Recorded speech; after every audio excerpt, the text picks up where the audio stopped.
see what Greg Murphy can do now. Now, Greg is a very experienced racer, 4-time winner of the Bathurst 1000. He's out in the Holden Monaro 427C. This was from 2003 with its 7-litre V8 Chevy engine. Riding on board, we've just seen there, is going to hit the brakes into Malcolm Corner. How much dust is he using on the inside? A little bit less than we've seen on this, all the way out to the right-hand side.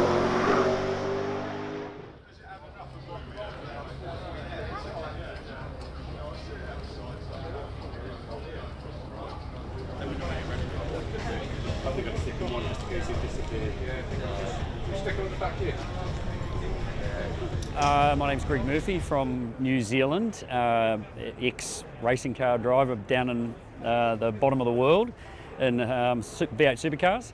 And the car we've got here is from 2003. Holden commissioned this car to race in the Nations Cup Championship back in the early 2000s in Australia. We competed in this car at the 2003 Bathurst 24 Hour, where I shared it with the great Peter Brock, Todd Kelly and also Jason Bright, and we won that race that year in 2003 together. So got a special place in my heart. I feel very honoured to have competed in that championship for the period that I did, and I'm still obviously very close to it these days, and will be, for a very long time, and still love what we have down there in that part of the world. And we've had a lot of drivers from up here and the Northern Hemisphere come down and experience it, and it's very, very well respected around the world. Yeah, I mean, I grew up watching it on television in New Zealand, and dreamed one day just to go and spectate the event.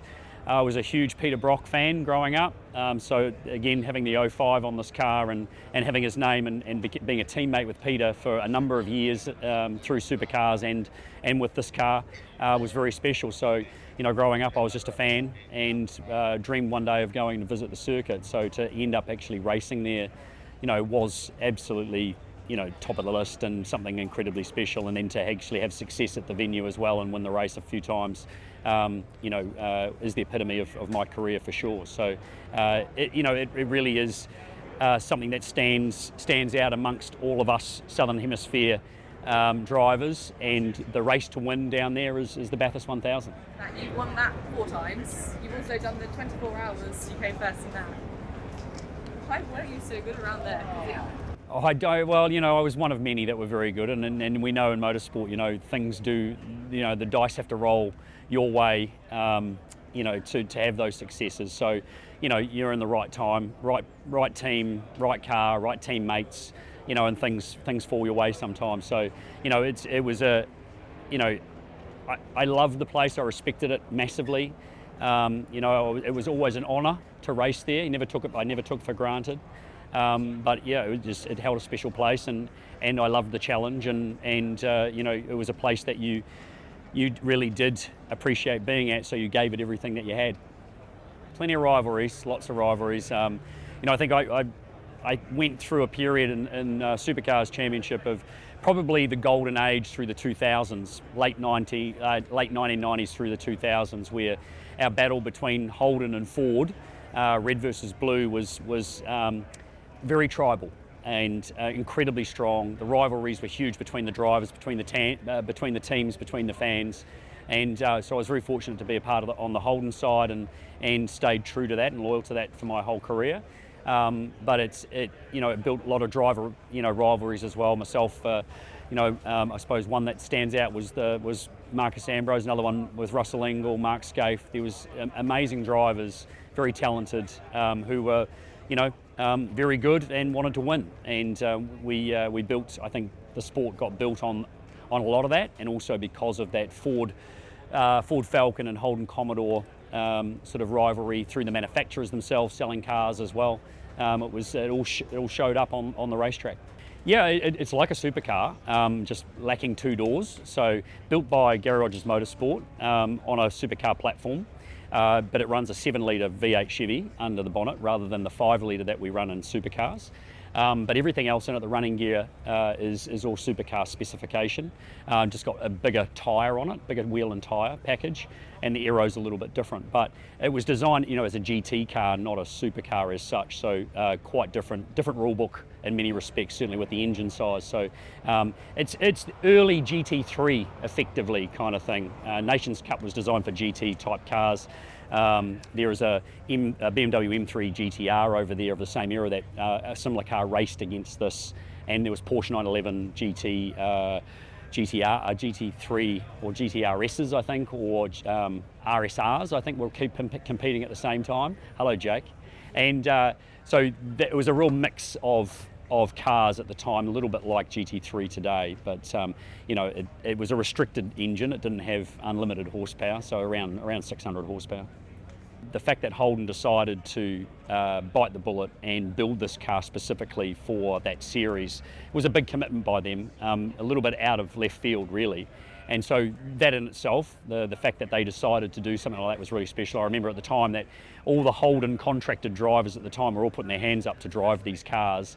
They built the first one, which won the 2002 24-hour race, and then they built another car and entered 2 cars for the 2003 race. So we finished first and second. This was first, and the other car that won the year before finished second, a matter of tenths of a second apart after 24 hours. So it was an epic finish to the race, and I was in the car to finish the race, racing Garth Tander.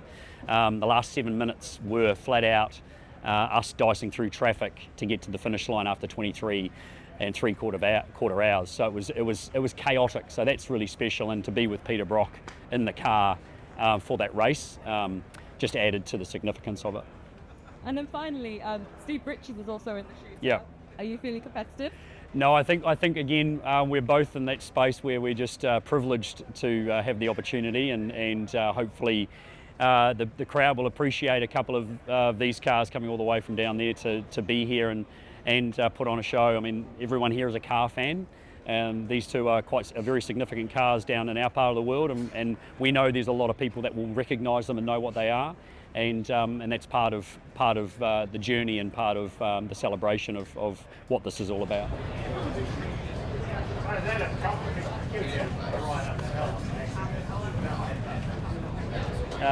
This morning I got to have a good second look and had a look at a bit of my in-car GoPro footage to try and actually, give myself a little bit more of a better understanding. I don't think I do, but anyway.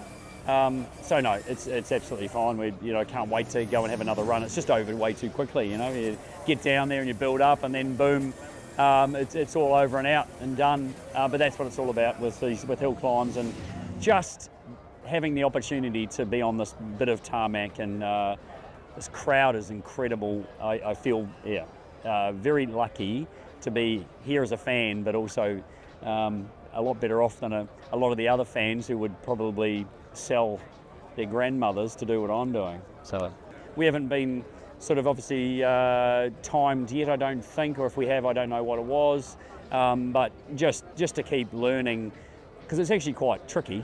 There's a couple of really, really hard spots to judge with your braking. This morning, going up towards the wall, you couldn't get sort of reference because of the shadows and the changing light. So my mate here, Jake Hill, has told me that today with the sun change there'll be a lot more shadow, so hopefully my eyes will adjust a little bit better to have a better read on my braking points going in there. So it's all those kinds of things, little 1%ers to try and improve on, and just keep learning really. But having such a great time, that's what it's all about. And there's no way that we're going to be pushing anybody at the top of the timesheet. So it's just personally about maintaining improvement.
yeah, it's no different to the previous runs yet, because it's just an evolution constantly. So I'm not doing anything different I did in the first one. I'm just a little bit faster because I am little bit more used to the car on the piece of road. So, and that'll just happen all the way through the next couple of days. So yeah, haven't changed anything. Car's exactly the same.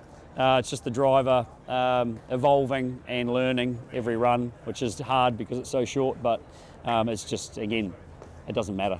You know, given the opportunity to be in the shootout, it wasn't something that was planned or we thought would be something we would be doing. So it's an old car, and it is what it is, and it will be what it is. And the tyres are 5 years old, and it doesn't matter. So any more time will come from me wanting to take a few more risks. Are there any particular challenges that you found out on the hill? The light, the change in light, because of the way the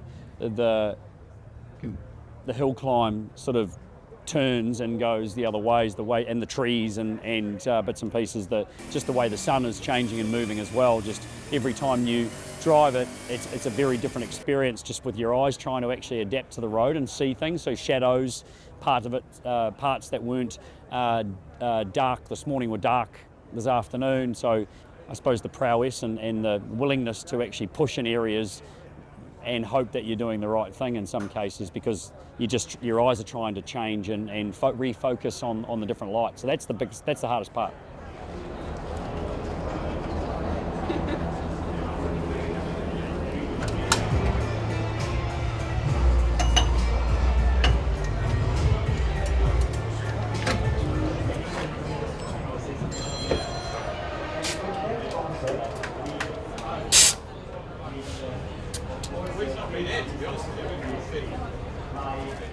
The thing about doing something like this is it's impossible, I think, to get one right, certainly first time here, but the limited amount of times. It's not like you get to run and then turn around, come back and go again. You're just trying to memorise from previously. The conditions change constantly, so every single corner still is a new experience. Yeah, you know, hopefully we might make a little bit of a gain than what we did yesterday, but if we don't, I'm really not phased about it.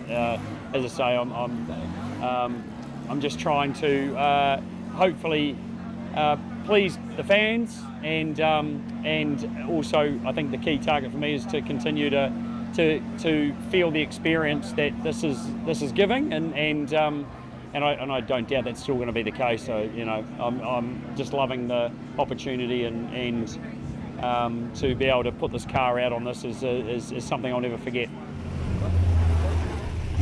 It's about winning the group today. Tomorrow it's about setting the ultimate pace to take the outright win. So we've got a real mixture, and you'll be seeing one of the older cars heading up the hill first once we get ready to go, and it looks to me as though the marshals are beginning to tell the drivers that we are about to set off, I think.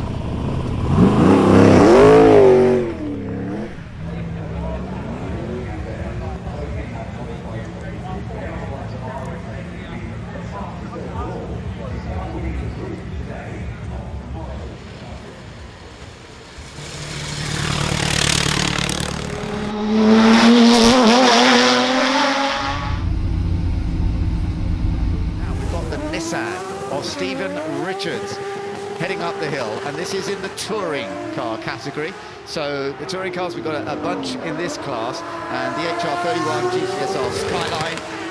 Steve Richards, who is son of Jim, who won in Australia with touring cars in 1990 with this machine.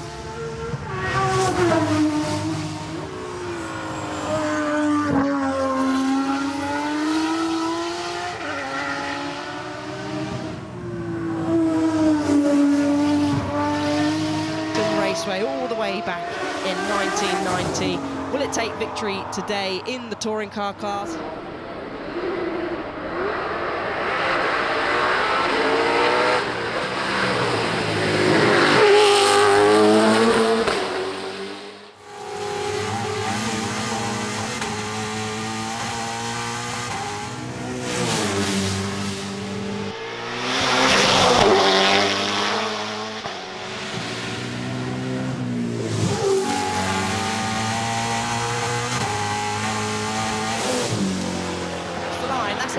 excellent time of 49.33. Yeah, in the touring car class, that is a very, very impressive time. 49.33 seconds, as you say. Not the fastest of the day so far, but that's not what's important. It's about winning your class, and that has certainly put him to the very top of the touring car class. Right, Greg Murphy in the Holden Monaro, and Greg is another great driver, 4 times winning at the Bathurst 1000 in the Holden Commodore. He's won the Bathurst 24-hour in this Holden Monaro in the past, back in 2003. So he's a racer who's been around for a long time. Let's see whether he's going to be able to make a challenge, though, to what Jake has just done. And Jake's done many times on this hill in the past. He certainly has, and a popular manufacturer, of course, in Australia was Holden. We're riding aboard with Greg now, who actually had victory in this car many years ago. He's close on the right-hand side there. Makes it look easy, don't they? But at the moment, this is not really going to be a time, I don't think, that's going to challenge Jake, Ben. Not quite, no, he's over the 50 mark, so he's gone to 52.61.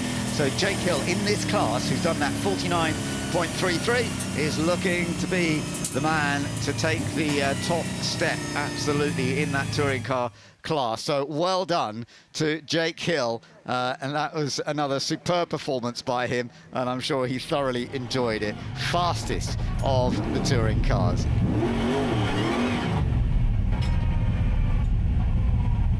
How did that go for you? Oh, it was, yeah, just another awesome experience, to be fair.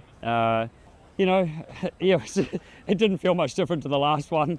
It just, you know, again, trying to take in as much as I can, trying to carry a little bit more speed. I don't know if it did or not. I have no idea what the time was, but it doesn't really matter.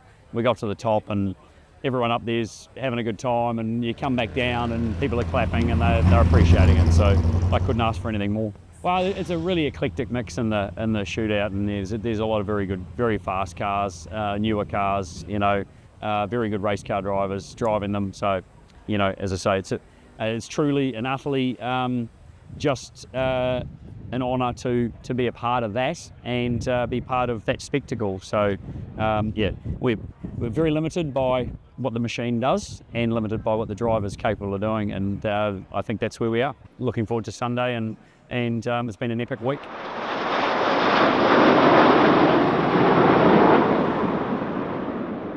Who is going to be fastest overall? Just a reminder, it is a 1,890 metre track climb, climbing up 92 metres. The record currently held by Max Chilton in the Mercury Spearling at 39.08 seconds. That still is a remarkable record. It is so wonderful seeing the fans here for the shootout. And I do hope you're all enjoying yourself. I know it's been very, very warm out there, which is lovely to a certain extent, but it can be very hot. And I do hope you're all enjoying this, but building up for what is the battle against the clock, to see who can be fastest up the hill and to see who's fastest in each of their groups as well. And when you see something like this, it's always interesting, of course, to see some of the older vehicles. And you've got the 1907 Mercedes 120 horsepower.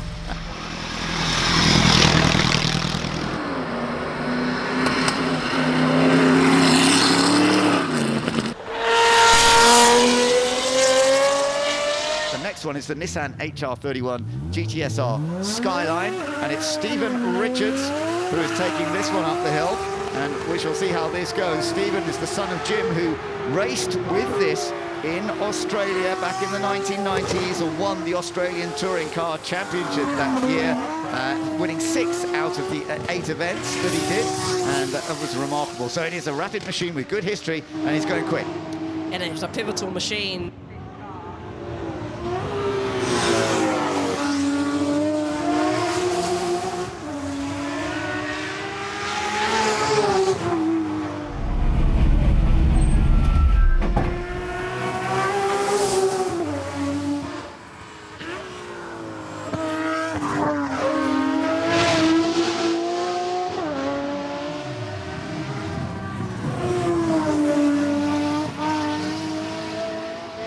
It's in the 50s, it's going to be very close, 55.73, but he does.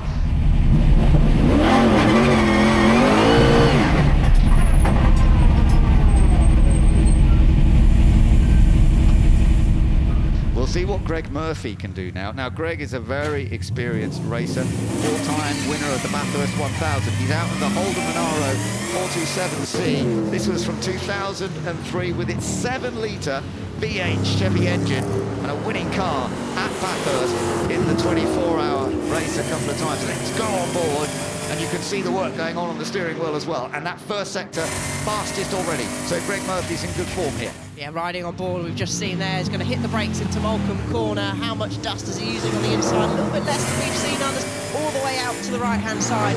Then he disappears up into the trees. Now the flip wall appearing just there on the left-hand side, tighter than it looks when you first head up the hill for the first time, but certainly going to easily go up to the top of the times, over 3 seconds clear so far. Yeah, I think we're going to be definitely going quicker now. Greg Murphy, with all his race experience from some time ago in this machine, yeah, he's fastest, 50.37 seconds.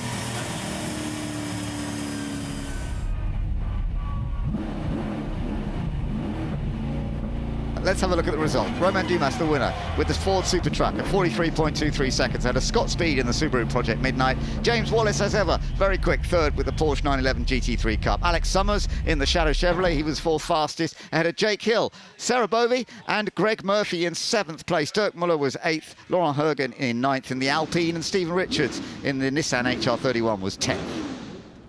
Oh yeah, it was brilliant. I mean, it was nice to be able to go quite quickly after the back-to-back with our runs, and the tyres actually had a little bit more grip in them because of the temperature. So you know, it was just yeah, as I say, to be a part of such a iconic piece of you know, motorsport, to be here at Goodwood, to be in that shootout, you've got to give it a bit of a crack, and the conditions are perfect, and the old girl performed beautifully.